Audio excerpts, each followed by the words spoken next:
The book Hebrews, part 299. I'm Professor Hannes Redinghuis of the First Assembly of Yafashua, South Africa, Pretoria, Montana, also international. Should you require any of the books which I've written, maybe the two keys to the book of Revelation, which is an A4 book, nearly 800 pages thick. It has information that you've never read about the end time. Some of it was revelation that I received from Yahweh Almighty, and which I've tested through different professors and doctors. And every time that I discussed it with them, they said, Prof, this was revelation word. The word for the time we are living in. So I would recommend that you will get that book. You can contact me if you have a question or need to know something or want to know more about the book and its price. It's a +27 international code for South Africa WhatsApp.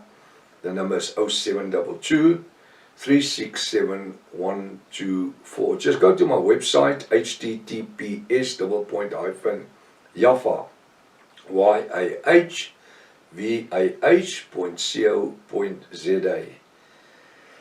If this is the first time that you are about to participate in the study, you are so very welcome. New people is always welcome. Go to part 1, start in the beginning, because you've missed out on quite a bit of information. It's very important to subscribe to the channel in order to receive the different notifications of all the other studies that we are currently busy with. Send this link to your friends and family. Make sure you at least have a 1611 King James Bible, pen and a notepad ready. Welcome to Breakfast with Prof. Hannes. Hallelujah. What a privilege just to be part, sharing in what Yahweh feeds us spiritually daily. Hallelujah. Fresh manna. Water overflowing. Life eternal. Hallelujah. And so we can continue. Hebrews 11:28. Through faith he, that's Moses, kept the Passover.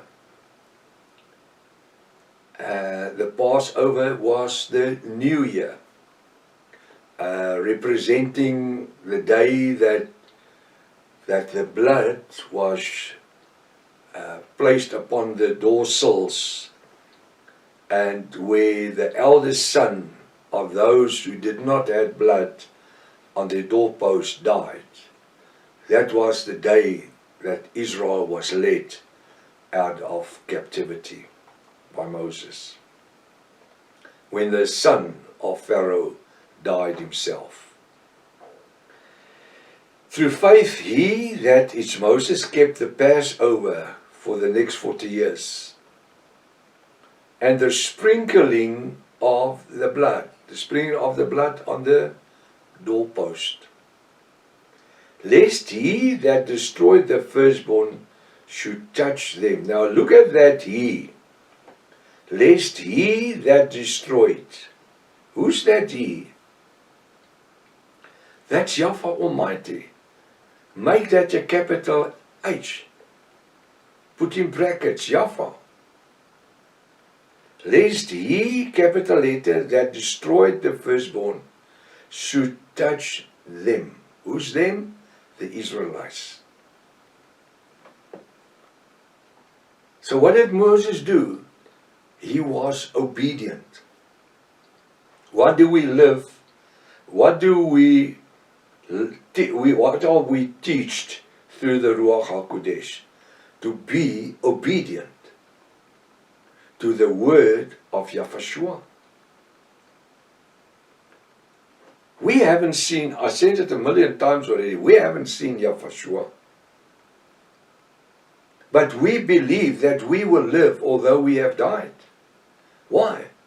Because we have a book that says so. It's not just the book.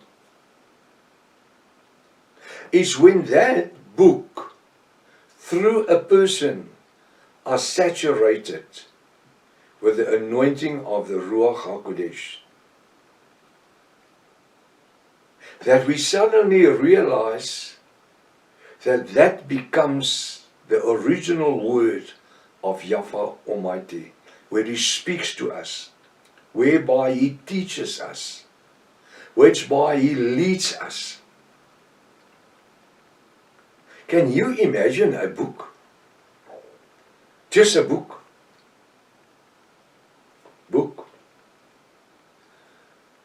For more than 2020 years, being the foundation of people who after Yahshua have died never saw Him again. I'm talking about us and the generations after Yahshua. They haven't seen Him. But the authority in that book called the Bible, which becomes the spoken word, which becomes the Rima word, which becomes the everlasting word, when it is anointed by the Ruach HaKodesh. Suddenly it becomes the rules and the regulations by which generation of generation people will live by. It would become the spiritual law by which we will live.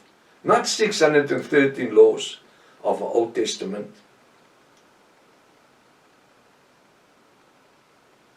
It was redundant, Hebrews 7 verse 18, because of the unworthiness of it.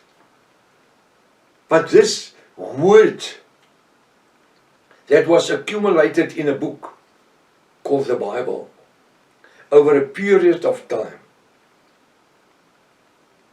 was the foundation upon which the bride of Yahshua for centuries were building their faith, believing things they'd never seen.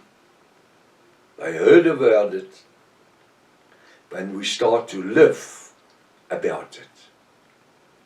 We lived as if we could touch it, as if we daily participate in the ventures that was happening in the time of Yahshua, as if we were walking with Him. That's how real it becomes. We don't have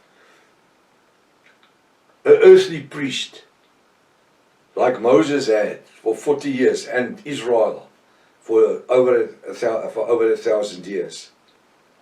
They had it, which yearly after yearly sprinkled the blood of atonement unto the Ark of the Covenant.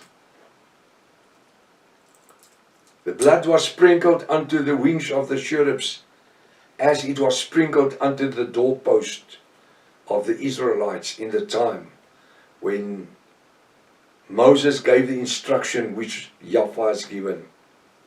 Tonight the angel of death will pass.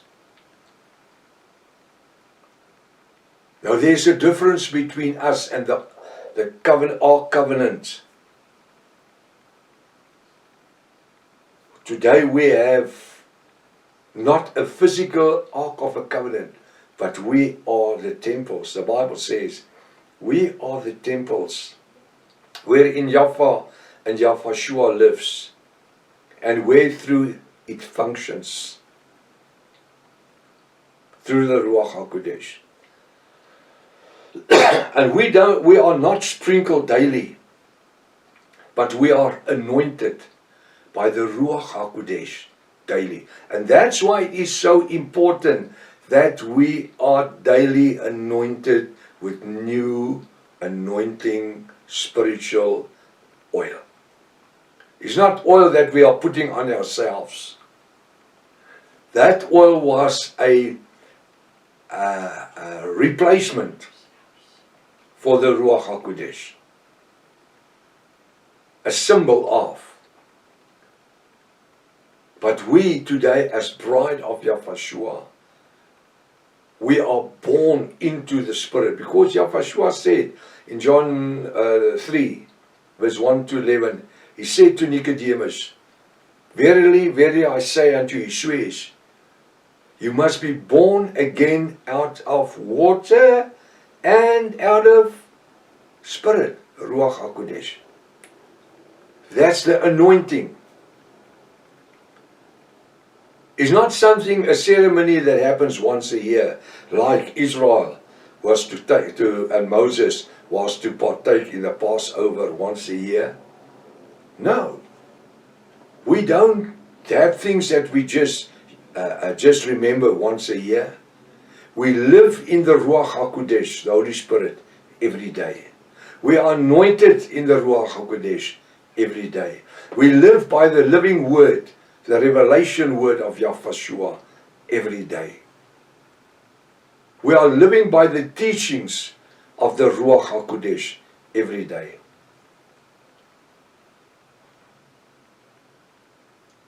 By faith they passed, now he says here, verse 28, through faith he kept the Passover and the sprinkling of blood, lest he, that's Yahweh Almighty, that destroyed the firstborn, should touch them.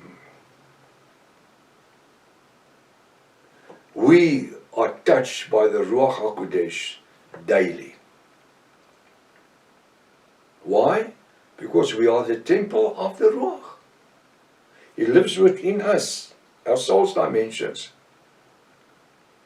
Father Yahweh says he doesn't live in temples made by hand anymore. You and I are the temples of the Ruach HaKodesh, wherein he dwells, where through he manifests himself. Hallelujah. Be the testimony unto the kingdom of Yahushua.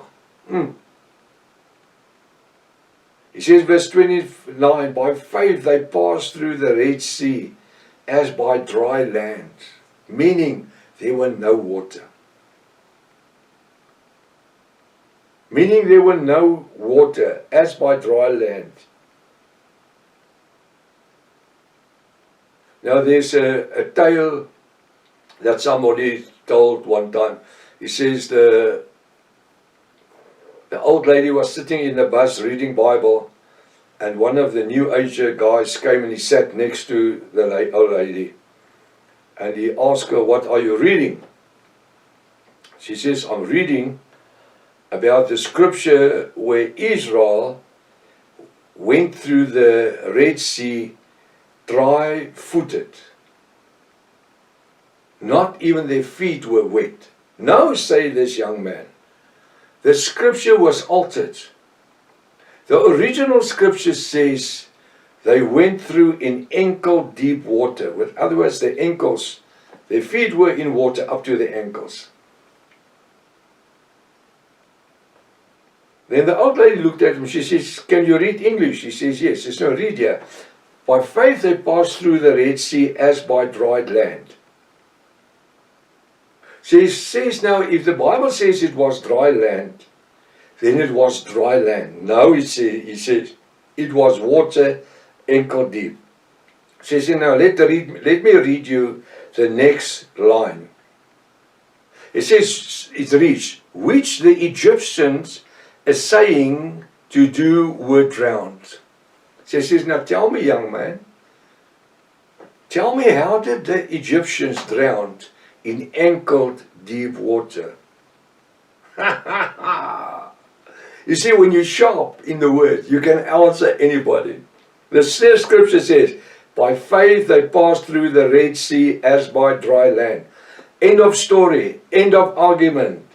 Now says the young man, it was ankle deep the water.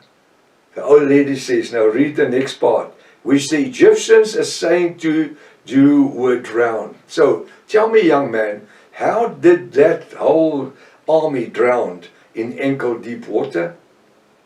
So the story was, he got up and he went and stand in the back of the bus. He had no answer for this lady. And that's all we must do, is believe what the Bible says. If the Bible says they went through the Red Sea dry foot, as by dry land, then it means it was dry foot. How did the Egyptians drown? Well, the Bible also say when they were through the path that Yahweh made them, then the Egyptians came and the walls of water just came unto them. The walls of water, Yahweh made this road in the sea, this highway in the sea.